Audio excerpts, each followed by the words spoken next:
গতকালকে আরপিএফ এবং জিআরপি মিলে আমাদের আগরতলা রেল স্টেশনে রুটিন চেক আপ হয়, যেটা প্রত্যেক দূরপাল্লার যখন ট্রেন আসে তখন আমরা করে থাকি। তো সেম কালকেও সেম সন্ধ্যার সময় শিয়ালদহ ট্রেন এসেছিল, তারপরে আমরা একটা জয়েন্টলি রেড করি আমাদের আগরতলা রেল স্টেশনে।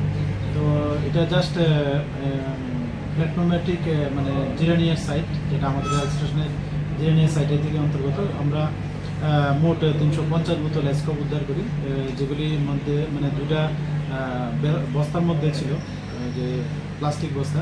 তো যদিও ওই সময় এটার কোনো মালিকানা পাওয়া যায়নি, তো আমরা যথারীতি এটা মানে আনক্লেম হিসাবে সিজ করি এবং একটা আমাদের আগরতলা জিআরপি থানাতে একটা ইনকোয়ারি স্টার্ট করি যে এটার ওনার কে হতে পারে, এবং আমরা এটা দেখছি এবং যদি ওনার এস্টাবলিশড হয় আমরা অবশ্যই ওনাদের এগেনস্টে মানে আইনত পদক্ষেপ নেব। তো আর এটার যে বাজার মূল্য, যে আমরা যে অন্যান্য সময় যে বিভিন্ন মামলাতে এগুলি সিজ করি, তো যাদের আমরা গ্রেপ্তার করি তো তাদের কাছ থেকে জানতে পারি যে এগুলি যে ডেস্টিনেশন মূল্য, যেখানে যাওয়ার কথা এগুলি প্রায় 500 টাকা মানে বোতল বিক্রি হয়। তো এইভাবে যদি আমরা ধরি মানে মানে 350 বোতল স্কোপ মানে এটার যে ভ্যালু আসে আনুমানিক 1,75,000 টাকার মতো আসে ওটার ভ্যালু।